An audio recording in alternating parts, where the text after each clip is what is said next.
네, 계속해서 시편 119편을 보겠습니다. 119편이 170절이 넘습니다.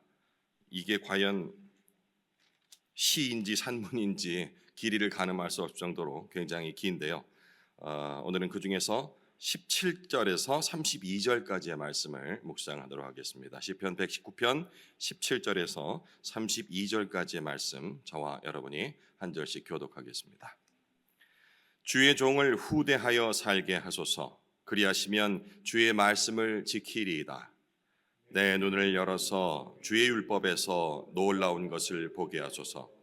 나는 땅에서 나그네가 되었사오니 주의 계명들을 내게 숨기지 마소서. 주의 규례들을 항상 사모함으로 내 마음이 상하나이다. 교만하여 저주를 받으며 주의 계명들에서 떠나는 자들을 주께서 꾸짖으셨나이다. 내가 주의 교훈들을 지켰사오니 비방과 멸치를 내게서 떠나게 하소서. 고관들도 앉아서 나를 비방하였사오나 주의 종은 주의 율례들을 작은 소리로 읊조렸나이다. 주의 증거들은 나의 즐거움이요 나의 충고자니이다. 내 영혼이 진토에 붙었사오니 주의 말씀대로 나를 살아나게 하소서. 내가 나의 행위를 아뢰매 주께서 내게 응답하셨사오니 주의 율례들을 내게 가르치소서. 나에게 주의 법도들의 길을 깨닫게 하소서. 그리하시면 내가 주의 기이한 일들을 작은 소리로 읊조리리이다. 나의 영혼이 눌림으로 말미암아 녹사오니 주의 말씀대로 나를 세우소서. 거짓 행위를 내게서 떠나게 하시고 주의 법을 내게 은혜로이 베푸소서. 내가 성실한 길을 택하고 주의 규례들을 내 앞에 두었나이다. 내가 주의 증거들에 매달려 싸우니 여호와여 내가 수치를 당하지 말게 하소서. 주께서 내 마음을 넓히시면 내가 주의 계명들의 길로 달려가리이다. 아멘. 네, 시편 119편에 대한 그 배경과 형식은 시의 형식은 어제 자세히 설명을 드렸기 때문에 오늘 다시 설명드리지는 않겠고요. 대신 오늘은 제목 설교로 묵상을 한번 나눠보도록 하겠습니다. 오늘 본문의 제목을 저는 본문 마지막 절을 주제로 삼아서 말씀의 길을 달려가게 하소서라는 제목으로 한번 정해봤습니다. 살다 보면 모든 것이 무너지는 듯한 그런 순간을 반드시 접하게 됩니다. 어떤 분들은 자주, 어떤 분들은 아직이라고 할 수 있을까요? 지금 연세들이 다 있으시기 때문에 아직은 아니고 최소한 한 번 이상은 아마 그런 경험을 하셨을 것 같은데, 몸은 지치고 마음은 진짜 이 먼지처럼 바닥에 쫙 가라앉아 있는 그런 삶의 방향마저 잃어버린 듯한 그런 순간, 시인이 바로 오늘 이런 순간에 처한 듯합니다.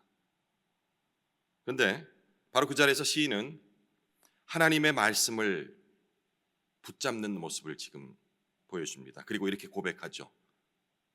주의 계명들의 길로 달려가리이다. 오늘 본문은 고난과 박해 그리고 절망 속에서도 하나님의 말씀을 기쁨으로 따라가는 그런 신앙인의 자세를 아주 확실하게 보여주고 있습니다. 그리고 고난 속에서 어떻게 말씀을 붙들고 살아갈 것인지 가르치고 있다고 생각할 수 있죠. 시인은 먼저 하나님의 은혜로 자신이 살아남기를 구합니다. 우리가 이제 보통 흔히 하는 말 중에 삶이 좀 팍팍하다, 왜 이리 힘들지라는 그 상황이 닥쳤을 적에 이런 얘기를 하잖아요. 내가 뭘 위해 이렇게 열심히 살아야 되는지 이유를 모르겠다고, 이런 얘기들 하지 않습니까? 밤낮 없이 가족들을 위해서 열심히 일했건만 쌓여가는 것은 통장의 잔액, 잔고가 아니고 대출 이자만 자꾸 늘어가고, 이제 내일부터, 정확히 말하면 오늘 저녁부터 5월 황금 연휴가 시작이 됩니다. 직장 동료들은 벌써부터 해외여행 비행기 표 끊어놓고 짐 다 싸서 이제 오늘 저녁 딱 되면은 나간다고 짐까지 다 꾸려놓고 있는데 나는 이번 연휴에도 방콕해야 하는 그런 현실 때문에 자괴감을 또 느끼기도 하고요. 목적, 방향을 잠시 잃어버리게 되는 겁니다. 그런 현실적인 상황 때문에. 근데 시인은 자신이 살아야 하는 목적을 단순히 이렇게 생존을 위한 그런 삶이 아니고 말씀을 지키기 위해 살게 해달라고 이렇게 고백을 합니다. 오늘 본문 첫 절이죠. 17절. 주의 종을 후대하여 살게 하소서. 그리하시면 주의 말씀을 지키리이다. 내가 살아야 하는 이유가 주의 말씀을 지키기 위해서 살아야겠습니다 라는 이런 고백을 하는 겁니다. 시인이 아주 특별하고 엄청난 신앙의 소유자라서 이런 고백을 하는 걸까요? 그는 말씀을 보려 하지만 자신의 영적 눈이 어두워서 제대로 보지 못하니 자신의 눈을 열어서 말씀을 깨닫게 해달라고 이어지는 18절에 기도합니다. 내 눈을 열어서 주의 율법에서 놀라운 것을 보게 하소서. 교회는 오래 다녔지만 성경을 읽어도 도대체 어려워서 눈에 잘 들어오지 않는다라는 그런 말씀을 하시는 분들이 많이 계십니다. 방금 시인의 고백도 그런 맥락으로 이해해야 할까요? 성경이 너무 어려워서 문맥이 옛날 말로 적혀 있어서 그래서 잘 안 들어와요. 여기서 율법은 그러니까 단순한 규칙, 우리가 알고 있는 그런 규칙이 아니라 지금 시인이 말하는 율법은 하나님의 놀라운 뜻, 그러니까 살아있는 계시입니다. 다른 말로 하면 어제도 말씀드렸습니다마는 말씀이 되겠죠. 하나님의 말씀. 시편 119편 172절까지에 있는 이 긴 산문 같은 시가 결국은 하나님의 말씀의 중요성, 그리고 그것이 예배라는 것은 우리가 일상을 살아가는 그 삶 자체를 말하는 겁니다. 이거를 지탱하는 힘이고 목적이고 방향이다라는 그 내용을 이 긴 산문 같은 시를 통하여서 노래하고 있는 겁니다.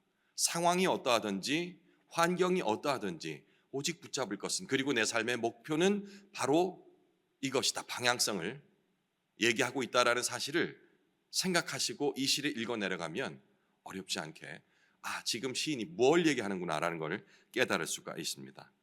시인은 또 이제 말씀이 필요한 이유를 대기 위해서 오늘 앞서 드렸던 좀 생소한 그런 찬송이었는데요. 여기서도 나그네라는 게 등장하지 않습니까? 오늘 시에도 19절에 나그네라는 단어를 사용해서 말씀이 왜 필요한지에 대한 설명을 이어갑니다. 19절. 나는 땅에서 나그네가 되었사오니 주의 계명들을 내게 숨기지 마소서. 나그네와 여행자의 가장 큰 차이점은 바로 목적지가 있느냐 없느냐일 것 같습니다. 나그네도 어차피 정처없이 떠도는 것 같고 여행자도 이렇게 떠도는 것 같은데 여행자는 목적지가 있어요. 그런데 나그네는 목적지가 없습니다.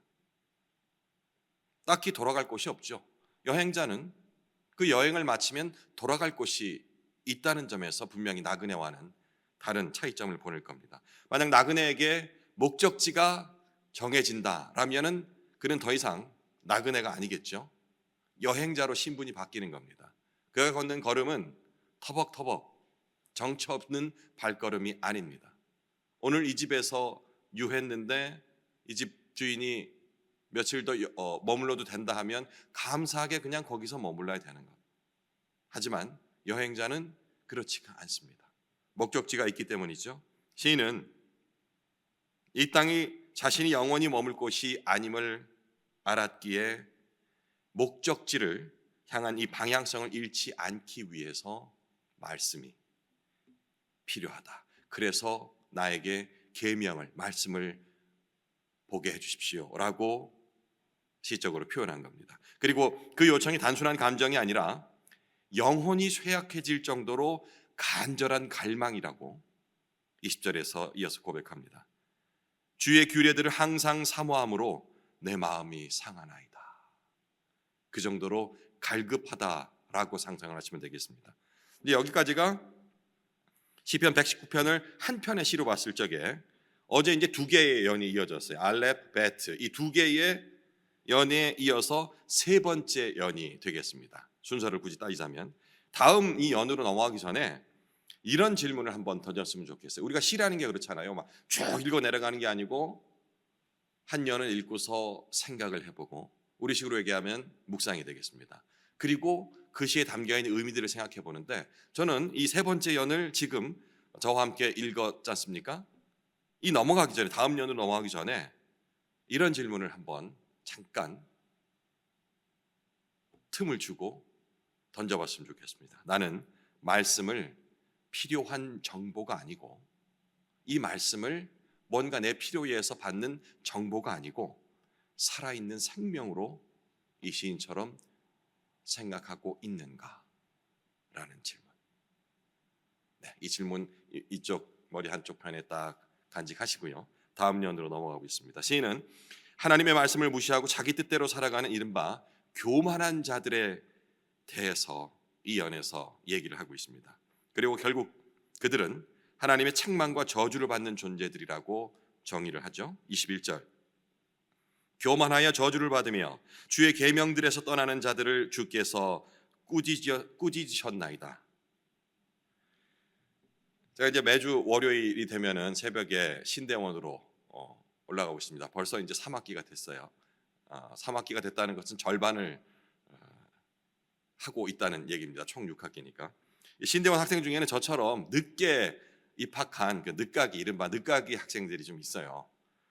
그 중에 이제 저보다 그래도 좀 젊은 축에 드는 40대 전후의 학생들이 있는데 이 늦가기 학생들이 대부분 자기 생업을 병행하면서 신학 공부를 하고 있는 사람들이 대부분인데 그러다 보니까 이제 사회생활 경험이 좀 있지 않습니까?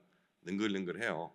그래서 이제 그 신학기가 딱 돼서 새로운 교수님이 딱 들어오시면은 슬슬 이렇게 농담을 툭툭 던지면서 뭐 나이도 비슷해 보이는데 이러면서 뭔가 이제 그 교수에게 주도권은 아니고요. 어쨌든 그 자기가 좀 편의를 내가 좀 나이가 있는데라는 식으로 해서 편의를 좀 보려고 하는 시도들을 막 해요.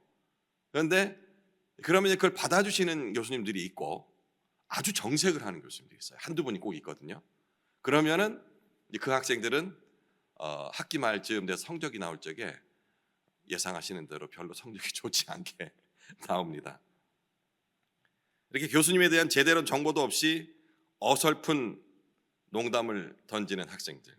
시인이 말하는 교만은요, 자기가 상대할 교수가 누군지 모르고 이 실없이 농담을 던지는 학생들처럼 창조주이신 하나님이 어떤 분인지 모르는 상태에서 나아가 그분의 존재를 부인하는 이런 상태를 교만이라고 얘기를 하는 겁니다. 내가 엄청 잘났어, 내 손을 믿어, 뭐 1차적으로는 그렇게 생각할 수 있겠지만 그렇지 않고 우리가 볼 적에 되게 겸손해 보이는 사람들도 있거든요. 하지만 이게 신앙의 눈으로 봤을 적에 그들이 하나님을 부정한다면 그도 역시 교만한 자에 속하는 겁니다. 그에 반해 시인은 비방과 멸시 속에서도 하나님의 말씀을 지키며 오히려 말씀을 묵상하고 기쁨으로 삼고 있다라고 23절과 24절에 고백을 합니다. 그리고 주의 말씀이 자기 인생의 이 말씀이 바로 충고자라고 고백을 하죠. 예전 성경에는 제가 기억하기로는 모사라고 기록을 했던 것 같은데 왜 기묘자 모사 이런 거 있지 않습니까? 이 모사가 바로 지금 현대식으로 얘기한다면은 뭐 상담가, 조언가, 그리고 오늘 우리 성경에는 충고자라고 적혀 있는데 훨씬 더 이해하기가 쉬운 것 같습니다. 이 말씀을 자기 인생의 충고자라고 고백을 하는 거죠. 충고자라는 것은 인생의 판단 기준을 세상에 찾지 않고 이 시인은 말씀이 충고자라 했으니까 말씀을 통해서 그 안에서 해답을 찾겠다라는 의미의 고백이라고 생각하시면 되겠습니다. 이제 또 한 개의 연이 끝났습니다. 이 연을 읽고서 저는 이런 생각이 들었습니다. 역시 시인의 마음에 빙의를 하는 거죠. 사람들이 나를 비방할 때 과연 나는 어디로 갔는가? 말씀 앞에 말씀을 충고자로서 말씀 속에서 답을 얻으려고 했는가? 아니면 사람의 조언을 기다리며 여러 사람을 찾아다니며 이른바 중보라는 이름으로 그 사람들을 힘들게 하면서 절대 사람이 줄 수 없는 해답을 그들에게 구하고 있지는 않았는가? 오래 걸리지 않았습니다. 이 질문에 대한 대답은. 솔직하게 아직 저는 무슨 일이 있을 적에 각 분야의 전문가들이라고 제가 나름 정의한 사람들을 먼저 떠올리는 경우들이 훨씬 더 많았음을 고백을 드립니다. 그리고 시인은 다음과 같은 절박한 고백을 하죠. 내 영혼이 진토에 붙어 싸우니 말씀대로 나를 살아나게 하소서. 25절에 이 고백. 그리고 두 절 밑에 28절에 보면은 내 영혼이 눈물로 녹아 싸우니 말씀대로 나를 세우소서. 가장 낮고 무너져버린 자리에서 시인이 올려드리는 간구입니다. 무기력해진 그 영혼이 말씀으로 다시 살아나기를 희망하는, 기대하는 그런 기도라고 볼 수 있죠. 근데 특이한 것이 25절의 그런 간구와 28절의 그런 간구를 했는데 그 중간에 이 절박한 그 고백 사이에 응답이 바로 기록이 돼 있어요. 특이한 구조인데 살아나게 해달라는 요청 바로 뒤에 하나님이 바로 응답하셨다고 기록하고 있는 겁니다. 그리고 그 응답이 하나님의 윤리를 배우는 열망으로 그 응답을 받았기 때문에 이제 내가 새로운 열망을 가질 수 있다라고 고백을 하고 있어요. 26절 내가 나의 행위를 아뢰매. 이 25절에 아까 그 얘기입니다. 나를 살려주십시오라고. 바로 주께서 내게 응답하셨사오니 그리고 주의 율례들을 내게 가르치소서. 그 응답으로 인하여서 내가 다시 주의 뜻을 알기를 원하오니 갈망하오니 열망하오니 내가 주의 말씀들을 공부하게 해 주십시오 라고 얘기를 하는 겁니다. 여기서 그리스도인들이 절망 중에 우리가 절망 중에 드리는 기도가 어떤 놀라운 경험을 수반하는지 깨달을 수가 있습니다. 25절과 28절 그 간절한 갈망 사이에 이미 응답되고 그 응답은 열망으로 이어진다는 놀라운 체험, 경험을 할 수 있다는 것이죠. 이 시에는 구체적으로 성령에 대한 그런 언급은 없습니다. 하지만 절망 중에 기도하는 이에게는 성령께서 말씀, 하나님의 뜻을 떠올리게 해서 내 무너진 마음, 이 시인과 같은 이 마음을 직접 일으키는 능력을 체험하게 하신다는 그것을 우리가 볼 수가 있는 것이죠. 그렇다고 무너진 마음을 일으킨다라는 것을 우리가 흔히 이렇게 생각을 해요. 기도도 그렇게 하고 현실에 맞닥뜨린 그 어려운 상황이 해결되어진다라는 그런 의미에 이렇게 세운다라는 것은 아닙니다.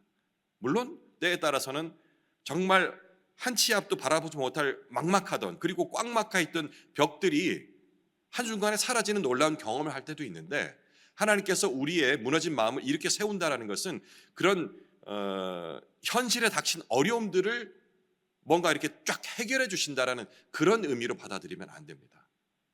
그럼 어떻게 받아들여야 되느냐? 내 눈으로서는 이 막막한 현실들이 도저히 헤쳐나갈 수 없을 것 같게 보이던 이 시각을 다르게 바꿔주는 내 영적 눈을 깨워주는 이것이 바로 우리 마음을 이렇게 세운다라는 신앙의 고백인 것입니다. 그러니 정말 지금 맞닥뜨린 이것 때문에 주님 제가 죽겠습니다. 이 문제 좀 정말 해결하게 해주시면 열심히 주의 말씀을 더욱더 공부할게요. 이렇게 기도하면 답이 안 이루어질 확률이 높습니다. 이 처한 환경을 바라보는 시각, 세상의 시각으로 바라보는 도저히 나는 이제 끝이야 죽을 수밖에 없어라고 바라보는 이 시각이 바뀌게 해달라고 기도한다면 이 시인처럼 즉각적인 응답이 옵니다. 그래 네가 이렇게밖에 바라보지 못했지. 근데 그 너머를 바라보게 된다면 지금 내가 겪고 있는 이 어려움이라는 것이 고난이라는 것이 어찌 보면 너를 강하게 하고 담대하게 만드는 과정 중에 하나란다라는 성령의 깨우침을 우리가 받게 되는 것이죠. 시인은 바로 이런 시각의 변화를 얘기하는 것입니다. 이제 결단을 하죠. 거짓된 길에서 돌이켜 성실한 길, 하나님의 말씀의 길을 선택하겠다고 29절, 30절에 고백을 합니다. 그리고 이렇게 덧붙이죠. 31절, 내가 주의 증거들에 매달려 싸우니 여호와여 내가 수치를 당하지 말게 하소서. 우리 성경에 매달렸다라고 지금 이렇게 번역한 이 말은 히브리식으로 직역을 하자면 우리 피부 있죠? 이 피부에 착 달라붙는다라는 뜻의 단어로 히브리어는 기록을 하고 있습니다. 그러니까 말씀을 이것저것 선택 중에 하나인 옵션으로 대하는 수준이 아니라 말씀에 착 달라붙어서 살아가는 삶을 얘기한다라고 이해를 하시는 게, 매달렸다니까 뭔가 좀 유격이 있는 것 같은데 착 달라붙었다면 전혀 느낌이 다르잖아요. 시인은 오늘 본문의 마지막 연의 결론으로 32절을 고백합니다. 32절, 주께서 내 마음을 넓히시면 내가 주의 계명들의 길로 달려가리이다.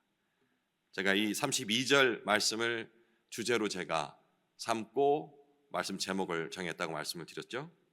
여기서 달려간다는 표현이 제 생각에는 오늘 본문의 핵심일 것 같습니다. 목적지가 없는 나그네, 서두에 나그네라는 단어가 등장했지 않습니까? 그리고 시인이 나그네라는 단어를 통하여서 그 처지의 어떤 특정 사람을 위치를 자신과 더불어 얘기하면서 말씀이 필요한 이유를 설명했듯이 목적지가 없는 이 나그네는 달려가질 않습니다. 달려갈 이유가 없겠죠. 오늘 여기서 3일을 묵게 된다면, 10년을 누군가 고맙게 묵게 해준다면 그저 10년을 얹혀 살 뿐, 그리고 쫓겨나면 어디로 달려가는 것이 아니고 또 정처 없이 그냥 터벅터벅 걸어갈 수밖에 없는데, 이 목적이 있는 이 시인은 주의 계명들의 길로 달려가리이다 라고 고백을 합니다. 이 달려간다라는 것이 바로 목적지가 있다라는, 목표가 있다라는 것을 상징하는 단어가 되겠죠. 그리고 또 억지로 가는 것이 아니고 자유함으로, 기쁨과 내 자유로 걸어가는 것을 또 방향을 가지고 가는 것을 말하기도 합니다. 오늘 읽은 시편 119편 중에 일부 연이 되겠습니다. 이것을 통해 우리는 절망과 고난, 그리고 외부의 비난 속에도 하나님의 말씀을 붙잡고 살아가려 몸부림치는 시인의 모습을 보았습니다. 그리고 그 말씀이 삶의 방향이 되고 또 힘이 되고 결국 기쁨이 되어서 인생 길을, 여행자의 길을 확신에 차서 달리게 한다는 것까지 확인을 했습니다. 시편을 시라고 말씀드렸습니다. 시는 이렇게 표면적인 이해와 더불어서 내면에 숨겨진 뜻을 찾아가게 하고 또 적용하게 하는 그런 문학적인 기능을 갖고 있습니다. 그럼 지금까지 제가 여태까지 설명드렸던 부분은 표면적인 이해의 부분이라 할 수 있습니다. 이제 마지막 단계인 적용, 그리고 그 시에 담겨있는 속뜻을 한번 생각하면서 마무리를 했으면 좋겠습니다. 저는 이 시를 읽으면서 예수 그리스도를 떠올렸습니다. 시인이 말하는 삶이 곧 예수 그리스도가 살아가신 그 삶과 일치한다는 느낌을 받았거든요. 19절에 나는 땅에서 나그네가 되었사오니 라고 했던 시인의 고백 기억하시죠? 예수님도 바로 이 땅에 나그네로 오셨습니다. 그리고 24절에 시인이 말씀을 충고자로 여긴다는 고백도 기억하실 겁니다. 예수님도 오직 아버지의 말씀만 붙잡고 사셨다는 사실, 동일하게 느껴지시죠? 그리고 방금 읽은 마지막 32절, 말씀의 길을 달려가겠노라 라는 시인의 고백, 예수님은 말씀을 이루기 위해 죽기까지 순종을 하셨던 분입니다. 이 달려간다는 것이 우리가 기쁨에 차서 즐겁게 라는 이미지만이 아니고 확신에 차서 그 길이 끝이 어떠한 길이든 그 길을 달려가겠노라, 억지로 끌려가는 것이 아니고, 예수님 그리고 마지막으로 우리에게 말씀을 남겨주시죠. 요한복음 14장 6절의 말씀, 내가 곧 길이요 진리요 생명이니. 이제 개인적인 묵상을 이어가실 텐데 세 가지를 기억하시면서 묵상을 이어가셨으면 하는 마음으로 세 가지 말씀을 짧게 드리겠습니다. 첫 번째, 말씀을 생명의 양식으로 삼아야 합니다. 단순한 읽기가 아니라 갈망과 기도로 말씀을 받으십시오. 두 번째, 삶의 판단의 기준을 말씀에 두십시오. 세상의 소리가 아닌 주의 윤례, 규례, 규범, 곧 말씀이 되겠습니다. 이 말씀을 충고자로 삼으시기 바랍니다. 그리고 세 번째, 말씀의 길을 억지로가 아닌 기쁨으로 달려가셔야 합니다. 이렇게 우리의 마음이 넓어지고 방향성이 정해질 때 순종은 짐이 아니라 시인의 고백처럼 기쁨의 경주가 되는 것입니다. 개인적으로 묵상 이어가시면 되겠습니다.